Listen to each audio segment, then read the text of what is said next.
The letter said the deed was fraudulent, not irregular, not disputed, fraudulent. The word appeared in the second paragraph, typed in the same plain font as everything else around it, as though it were a routine administrative finding and not an accusation against a dead man. Thomas Eugene Hargrove read it at his kitchen table on a Thursday morning in September of 2021. He read it once. He set it on the table. He looked out the window toward the tree line at the northern edge of the property, the same stand of white oak his grandfather had planted as a windbreak in 1953.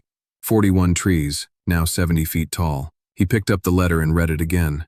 The claim, as stated, a title examination commissioned by Blue River Agricultural Bank following a routine portfolio audit, had identified what the bank's legal counsel described as material irregularities consistent with documentation fraud in the original 1949 conveyance deed for 190 acres in Randolph County, Indiana. Until the matter was resolved to the bank's satisfaction, the outstanding agricultural operating line, $320,000, renewed annually for the past 11 years without a single late payment, would be frozen immediately, effective the date of the letter.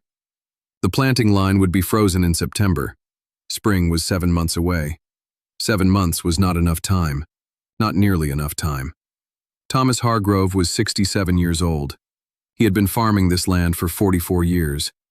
His grandfather had broken this ground. His grandfather had filed that deed. He folded the letter along its original crease and set it down. Then he went to the barn. Thomas Eugene Hargrove was 67 years old, born in Randolph County, Indiana, in the same farmhouse his grandfather had built in 1941. The county was flat and productive.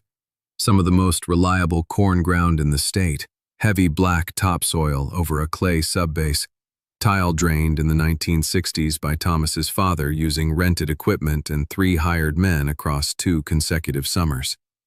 His grandfather's name was Eldon Ray Hargrove. Eldon had come back from the Pacific in 1946 with a Purple Heart, a partial hearing loss in his left ear from a shell concussion on Lady, and a very specific idea of what he wanted. He wanted ground. His own ground. Not rented, not borrowed, not sharecropped. His own.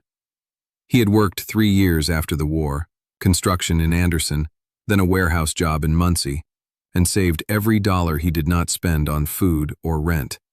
In 1949, he had purchased 190 acres in Randolph County from a farmer named Cecil Abernathy, who was selling to retire. The price was $28,500. Eldon paid $6,000 down. He financed the rest through a private agreement with Abernathy himself. No bank, no institution, a handwritten repayment schedule that he honored every quarter for 9 years until it was paid in full. The deed had been filed with the Randolph County Recorder's Office on March 4, 1949. Eldon had driven it there himself, waited in the office while the recording was processed, and left with a stamped file copy.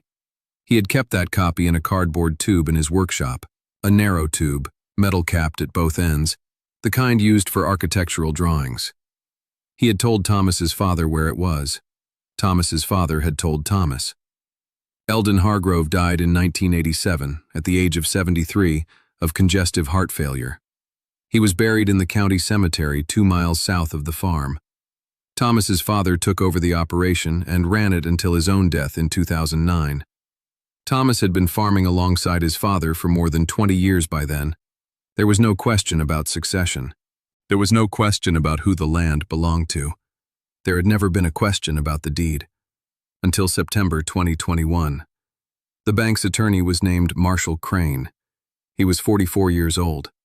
He had been with Royer and Associates in Indianapolis for 11 years. He specialized in agricultural and commercial lending disputes, with a particular focus on collateral recovery.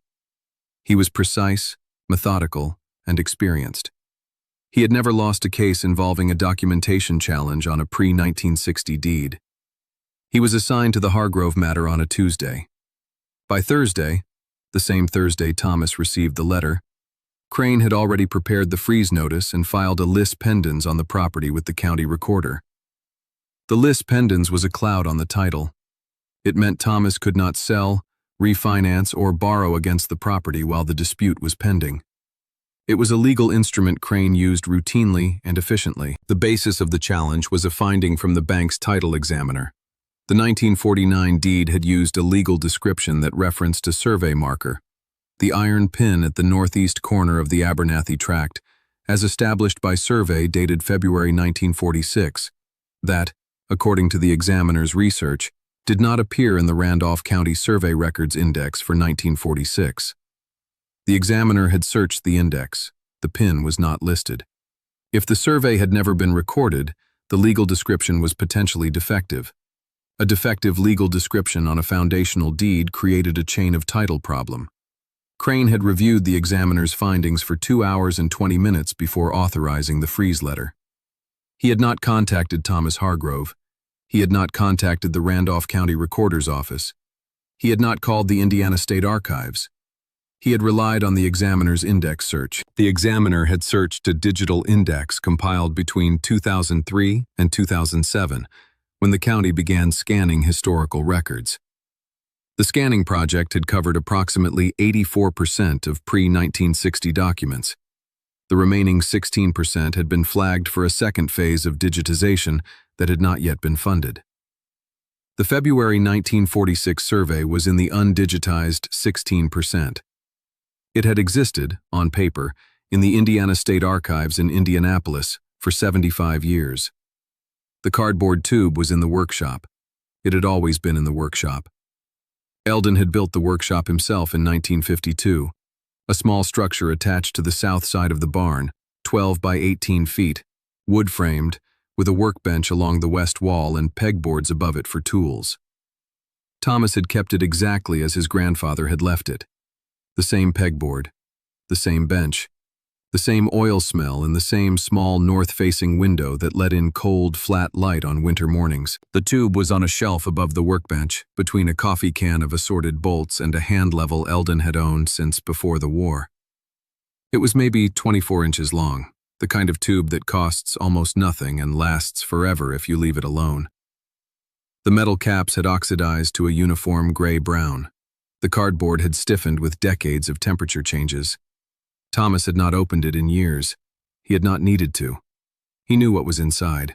His father had shown him once, in the late 1990s, the way a man shows his son something that is not meant to be used, but is meant to be known about.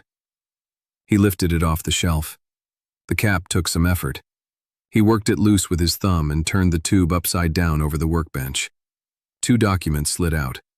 The deed, folded into thirds, the stamped copy from the Randolph County Recorder's Office, with the file number and the March 4, 1949 date stamped in red ink across the upper right corner, and behind it, rolled separately and held with a rubber band that had hardened to the texture of old plastic, a survey map. He unrolled it on the workbench. It was hand-drawn. The lines were done in India ink with a straight edge, precise and deliberate. The surveyor's name was printed in the lower right corner, Harold D. Fetters, licensed land surveyor, state of Indiana, with a license number and a date, February 14, 1946. The northeast corner of the Abernathy tract was marked with a small cross and the notation 1/2 inch iron pin, set. The legal description on Eldon's 1949 deed matched the survey's notation word for word. Thomas looked at it for a long time. Then he called his lawyer.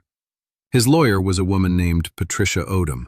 She had practiced rural property law in Winchester, Indiana, the Randolph County seat, for 26 years. Thomas had used her for a boundary dispute with a neighboring farm in 2014.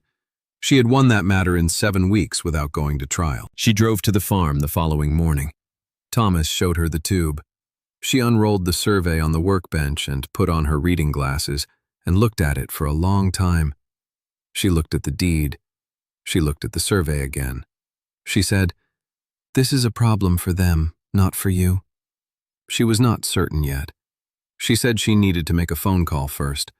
She called the Indiana State Archives in Indianapolis. She spoke to a records specialist in the survey and plat division. She read him the surveyor's name, the license number, and the date. She waited while he searched. It took 4 minutes.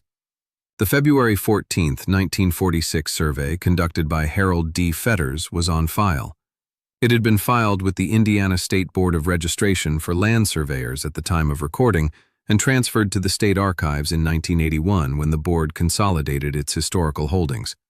It was not in the county's digitized index because it had been a state-level filing, not a county-level one. The bank's examiner had searched the county index and had not known to check the state archive. Patricia Odom thanked the archivist. She asked him to prepare a certified copy of the filing record. He said it would take 3 business days. She called Marshall Crane's office that afternoon. She told him what she had found. She told him the survey existed, that it was state archived, and that certified copies were being prepared. She told him that the legal description on Eldon Hargrove's 1949 deed was valid, the chain of title was unbroken, and the lis pendens would need to be removed. She told him she was prepared to file an emergency motion for its removal the following morning if the bank did not act voluntarily. Crane called back in 31 minutes. That was fast. Patricia Odom had practiced for 26 years. She knew that 31 minutes meant they had already checked. They had made their own call to the state archives. They had found the same thing she had found. The lis pendens was released within 72 hours of that first phone call. That was not the end of it. Patricia Odom filed suit. The basis was not complicated. Blue River Agricultural Bank had frozen a credit-worthy customer's operating line, filed a lis pendens on his property, and accused his grandfather of fraud, in writing, in a letter that used the word fraudulent, without completing basic due diligence. They had searched one index. One. There were 2. A licensed professional conducting a competent title examination on a pre-1960 Indiana deed was required, under the Indiana title standards, to consult state-level survey records in addition to county indexes. The bank's examiner had not done so. The lis pendens had been on the property for 47 days. During those 47 days, Thomas had been unable to negotiate fall operating credit with a secondary lender, had lost an equipment lease arrangement that required clean title, and had spent $18,400 in legal fees and administrative costs. Beyond the direct damages, the lawsuit alleged defamation. The word fraudulent, in a written document sent to a farmer in his county, was not a qualified finding. It was an accusation against a man who had carried that ground home from the Pacific and filed the deed himself. Marshall Crane's firm filed a response. It was thorough and careful. It argued good faith reliance on the examiner's report.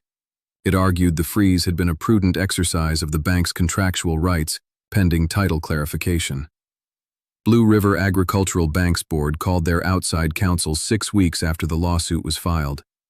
The board had been shown something by their own risk team, a review of the 23 title examinations conducted under the same portfolio audit that had produced the Hargrove freeze. 11 of those 23 examinations had relied exclusively on county digital indexes. The undigitized backlog was a known condition. It had been documented in the county recorder's own published reports since 2008. The bank settled. Total payment to Thomas Hargrove? $1,100,000. Direct damages, consequential damages, and a separate defamation settlement figure that the agreement required not be disclosed, but that Patricia Odom had negotiated to a number Thomas had not expected. The lis pendens removal, the written retraction of the fraud allegation, and a certified letter acknowledging that Eldon Ray Hargrove's 1949 deed was valid, unimpeachable, and had been so from the day he drove it to the recorder's office. Thomas had asked for that last item specifically. He refolded the deed the way his grandfather had folded it. 3 folds, the same way it had come out of the tube. He rolled the survey map back into its original roll, replaced the rubber band with a new one, and slid both documents back into the cardboard tube. He replaced the metal cap. He put it back on the shelf above the workbench, between the coffee can and the hand level. He went back outside. The white oaks at the north edge of the property were turning. October had arrived while the lawsuit was being settled, and the oaks had gone to gold and then to brown, and now a few of them had begun to let go. A leaf fell from the nearest tree as he stood there, then another. Eldon had planted those trees as a windbreak. He had planted them to protect the ground. He had been 37 years old. He had not known his grandson would be standing under them 70 years later, having just returned something to its proper shelf. Some things last. The ones that were built right last the longest. Stories like this don't get told enough. A man spent 75 years being called a fraud by a letter that took one phone call to disprove. Subscribe, and we'll make sure they keep getting told. Next time, a 69-year-old woman in Clay County, Missouri, received a notice claiming a development company held a legal right-of-way across her creek, dated 47 days after her husband died. What her husband had buried in his workshop told a different story. We'll see you there. Paste your script.